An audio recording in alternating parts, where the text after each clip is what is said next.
پانی کا نہر جو اب سوکھا ہوا ہے. اب جنہوں نے حج کیا ہے نا تو رہبر نے بتایا ہوگا ان کو, تو عراق سے لے کر کے مدینے تک پانی کے نہر کا انتظام حاجیوں کے لیے جس نے کیا تھا وہ یہی عورت ہے جس کو زبیدہ کہتے ہیں.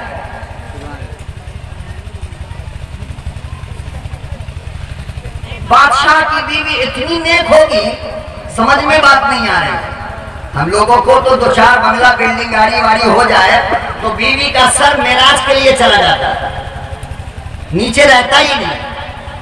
وہ بادشاہ کی بیٹی بیوی ہے زبیدہ, اور 300 عورتیں محل کے اندر شوہر نے دیا تھا کام کے لیے, لیکن ملکہ نے اندر رکھ کر کے ان سے جو کام کروایا ہے کتاب میں جب پڑھا خدا کی قسم آنسو رکتے نہیں.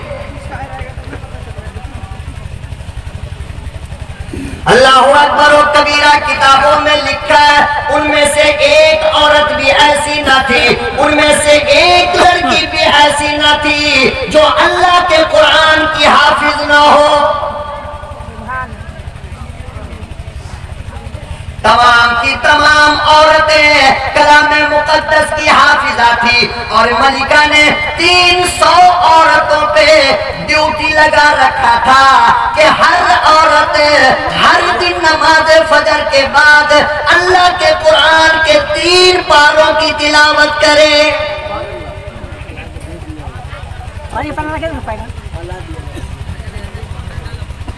اندازہ تو لگاؤ مسلمانوں, 4 پیسے تمہیں کیا مل گئے کہ ماڈرن بن جاتے ہو, 2-4 پیسے کیا مل گئے کہ شادیوں میں اللہ کے نبی کے سنت کا جنازہ نکالتے ہو. وہ لوگوں ذرا یہ تو بتاؤ وہ کون سی برائی ہے, وہ کون سی گندگی ہے جو ہم نے نہ مچائی ہو, جو آپ نے اس کو انجام نہ دیا ہو.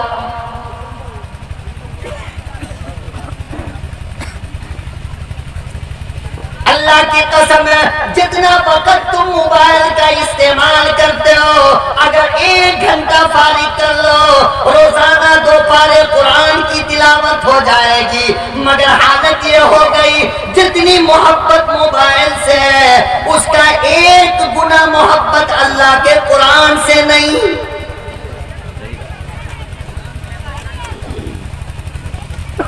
اسی لیے تو امام الانبیاء محبوب کبریا حضرت محمد مصطفیٰ صلی اللہ علیہ وسلم نے ارشاد فرمایا ان اللہ یرفع بہذا الکتاب اقواما. ارے یہی وہ قرآن ہے جنہوں نے بہت سارے لوگوں کو مقام دے دیا, بہت بلندی تک پہنچاتا ہے یہی قرآن. وَيَرْفَعُ وَيَرْضَوْ بِهِ آخری, اور بہت سارے لوگ ہیں جن کو اسی قرآن نے ذلیل کر کے دکھایا, رسوا کر کے دکھایا.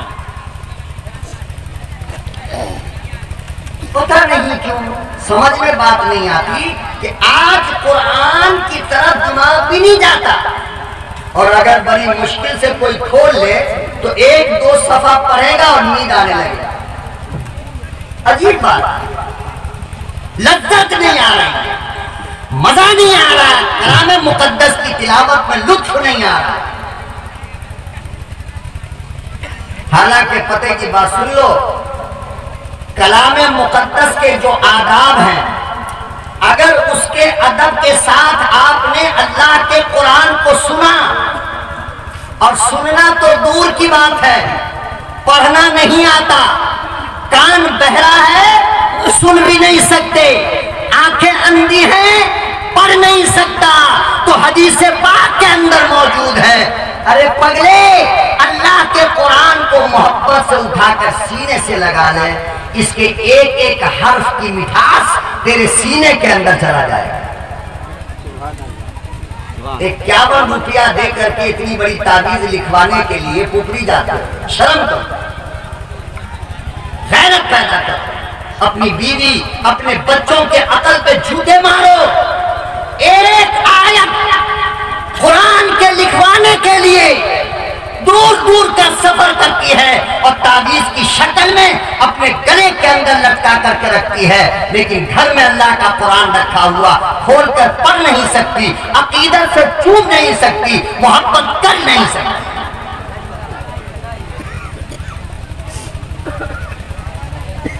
مولانا فضل الرحمن گنج مراد آبادی کا ایک مرید تھا، ڈاک منشی کا کام کرتا تھا بیچارہ، ڈاکیا کا کام، بہت بڑے اللہ والے تھے۔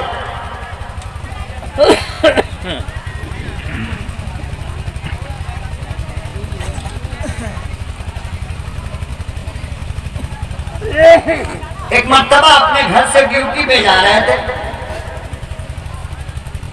راستے میں جب گئے تو دیکھا کہ جنگل میں ایک درخت کے نیچے دو آدمی ایک جنازہ لے کر کے بیٹھا ہوا ہے۔ کیا لے کر بیٹھا ہے؟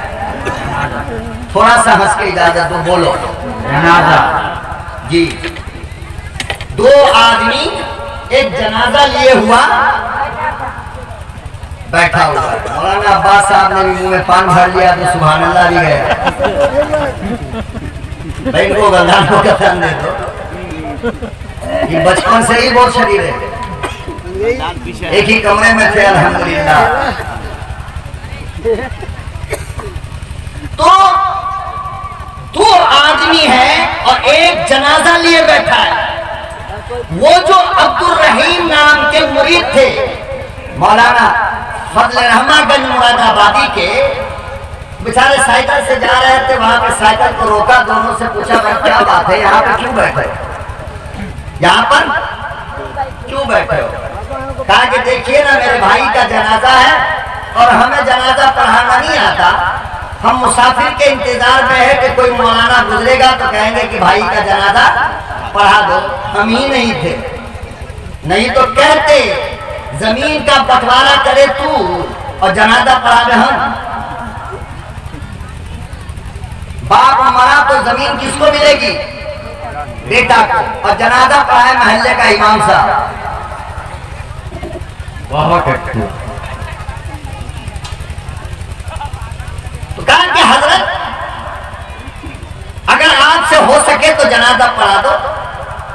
بہرحال اللہ والے کی جوتیوں کے صدقے عالم نما تھے، کہا کہ ٹھیک ہے صفحے درست کر لو، میں جنازہ پڑھاتا ہوں۔ جنازہ پڑھایا، وہ کہا کہ تم دونوں اکیلے کیسے اٹھاؤ گے، چلو ہم دفن بھی کر دیتے ہیں چل کر۔ بہرحال گئے، قبر کھودی گئی، دفن وغیرہ بھی کر دیا، سائیکل پر بیٹھے آگے گئے آفس میں، گیٹ کے اوپر جو پولیس کھڑی تھی اس نے کہا کہ میاں جی آئیڈنٹی کارڈ لاؤ، دستخط کرو، اس کے بعد اندر جاؤ گے۔ آئیڈنٹی کارڈ ہوتا ہے نہیں، وہ دکھا کر کے اندر جاتے نہیں آفس وغیرہ میں، بڑی بڑی کمپنیوں میں، کہا کہ وہ دکھائیے اور اندر جائیے۔ انہوں نے جو جیب میں ہاتھ دیا تو آئی ڈی کارڈ ہے ہی نہیں۔ اب بیچارے منشی جی پریشان ہوئے کہ اللہ اکبر، گرا تو کہاں گرا۔ ایک دم دماغ پہ زور دیتے ہوئے ان کو خیال آیا کہ میں جو مٹی دینے کے لیے جھکا تھا نا، تو شاید کہ قبر میں میرا کارڈ گر گیا، قبر میں میرا کارڈ گر گیا۔ یہ واقعہ میں سمجھو بیان کے آخری حصے کے طور پہ سنا رہا ہوں۔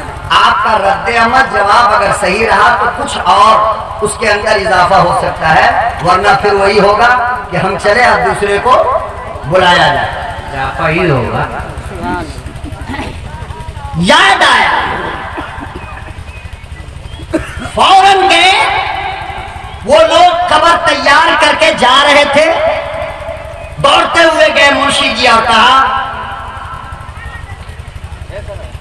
کہ بھائی میرا جو سرکاری نوکری کا کارڈ ہے نا، وہ کارڈ اس کے اندر شاید گر گیا، اگر آپ کی اجازت ہو تو میں قبر کھود کر اس کو نکال دوں۔